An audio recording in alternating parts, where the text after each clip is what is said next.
Assalamualaikum warahmatullahi wabarakatuh. Perkenalkan, nama saya Maulida Syarifah Dina Sugianto, mahasiswa Prodi S1 Pendidikan Agama Islam, Universitas Muhammadiyah Surabaya, dengan nomor NIM 202315500044. Di sini saya akan mendapatkan tugas ujian tengah semester di mata kuliah Filsafat Pendidikan Islam untuk membuat video tentang filsafat pendidikan Islam yang saya pahami. Baik, saya akan menjelaskan sedikit tentang filsafat pendidikan Islam.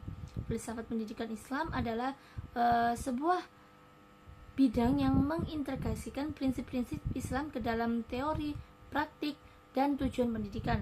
Pemahaman tentang filsafat pendidikan Islam mencakup sejumlah aspek utama, termasuk yang pertama yakni landasan tauhid atau keimanan kepada Allah, yakni filsafat pendidikan Islam yang didasarkan pada tauhid, yaitu keyakinan bahwa Allah adalah pencipta dan pengatur seluruh alam. Pendidikan bertujuan untuk mendekatkan manusia kepada Allah dengan menjadikan pengetahuan sebagai sarana untuk memahami dan menjalankan kehendaknya. Yang kedua, konsep kamil, insan kamil, yang artinya manusia paripurna, yakni pendidikan Islam bertujuan untuk membentuk manusia yang sempurna secara spiritual, intelektual, moral, dan fisik. Konsep insan kamil menekankan pengembangan manusia seutuhnya, baik dalam hubungan dengan Allah, yakni hablum minallah, sesama manusia, hablum minannas, maupun dengan alam. Yang ketiga yakni integrasi ilmu dan agama. Dalam filsafat pendidikan Islam tidak ada kotomi atau antara ilmu agama dan ilmu duniawi. Keduanya saling melengkapi dan harus diajarkan secara terpadu untuk menghasilkan individu yang mampu berkontribusi bagi kehidupan dunia dan akhirat. Yang keempat, adapun tujuan pendidikan Islam, yakni tujuan utamanya pendidikan Islam adalah membentuk manusia yang memiliki akhlak mulia, cerdas, dan bertanggung jawab, sehingga ia dapat menjadi khalifah di bumi atau pemimpin dan hamba Allah yang baik. Pendidikan bertujuan menciptakan individu yang bermanfaat bagi masyarakat serta memiliki visi akhirat. Yang kelima yakni pendidikan berbasis nilai pendidikan. Pendidikan Islam menggunakan metode yang berorientasi pada nilai-nilai keislaman seperti pembiasaan, nasihat, keteladanan, dan pengajaran langsung. Proses pendidikan juga menekankan pembentukan karakter melalui praktik ibadah dan pembiasaan perilaku baik. Yang keenam, pusat pendidikan dalam Islam, yakni pendidikan Islam tidak hanya terjadi di sekolah, tetapi juga di rumah, di masjid, ataupun di masyarakat. Orang tua, guru, dan ulama juga memiliki peran penting sebagai pembimbing dan menanamkan nilai-nilai Islam. Yang ketujuh yakni pendidikan Islam Al-Quran dan Hadis, yakni adalah sumber utama dalam filsafat pendidikan Islam. Keduanya menjadi rujukan untuk menentukan prinsip, tujuan, dan metode pendidikan.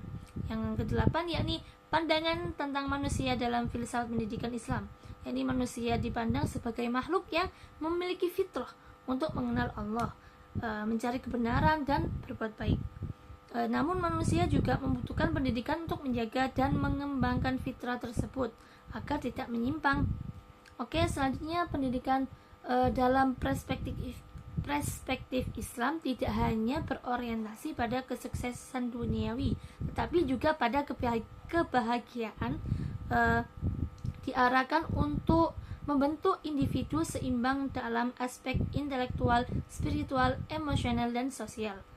Baik, selanjutnya saya juga akan menyampaikan sedikit tentang pemahaman saya selama mengikuti materi filsafat pendidikan Islam di kelas karyawan pendidikan agama Islam ini. Kuliah filsafat pendidikan ini diampu oleh Ustadz Ahmad Nobel MA.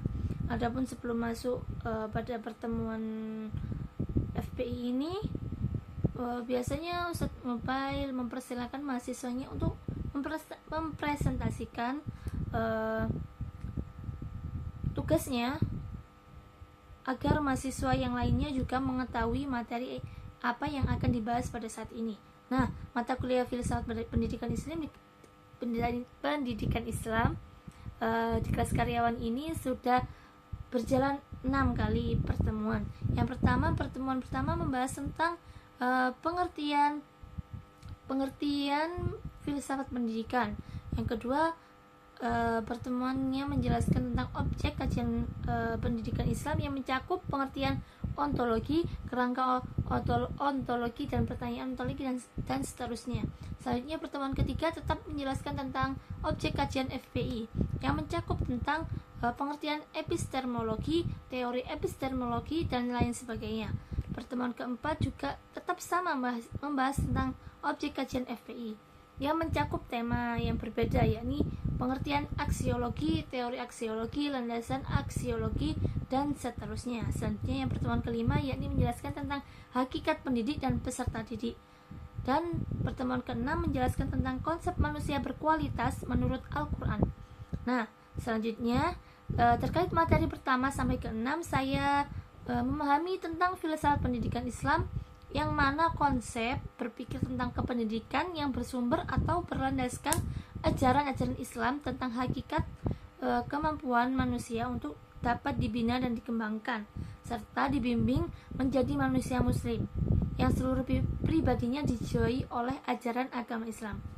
Dan filsafat pendidikan Islam yang prinsip-prinsipnya dan dasar-dasarnya digunakan untuk merumuskan berbagai konsep dan teori pendidikan Islam didasarkan pada prinsip-prinsip ajaran Islam, dan ada pun juga ruang lingkup dan kedudukan filsafat pendidikan Islam, yakni juga dibagi menjadi dua, makro dan mikro.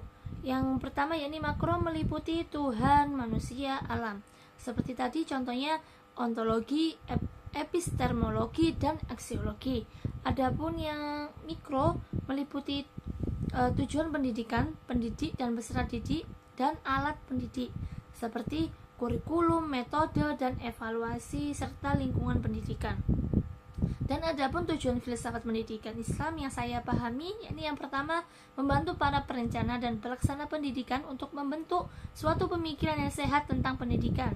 Yang kedua, menjadikan prinsip-prinsip ajaran Islam sebagai dasar dalam menentukan berbagai kebijakan pendidikan. Yang ketiga, menjadikan prinsip-prinsip ajaran Islam sebagai dasar dalam menilai keberhasilan dalam pendidikan. Yang keempat, menjadikan prinsip-prinsip ajaran Islam sebagai dasar dalam pemikiran pendidikan dalam hubungan dengan masalah spiritual, kebudayaan, ekonomi, dan politik. Selanjutnya menjadikan prinsip-prinsip ajaran Islam sebagai pedoman intelektual bagi mereka yang berada dalam dunia praktis pendidikan. Biasanya pedoman ini digunakan sebagai dasar tengah-tengah dengan maraknya berbagai aliran sistem pendidikan yang ada. Demikian sedikit penjelasan materi yang saya pahami selama pertemuan pertama sampai pertemuan ke-6 di mata kuliah filsafat pendidikan ini. Dan untuk pengalaman hidup saya belum pernah melakukan observasi dimanapun pada saat pelajaran filsafat pendidikan Islam ini. Dan saya masih mempelajarinya pada semester 1 sampai hingga sekarang. Demikian penjelasan tentang filsafat pendidikan Islam yang saya kenal. Kurang lebihnya mohon maaf. Wassalamualaikum warahmatullahi wabarakatuh.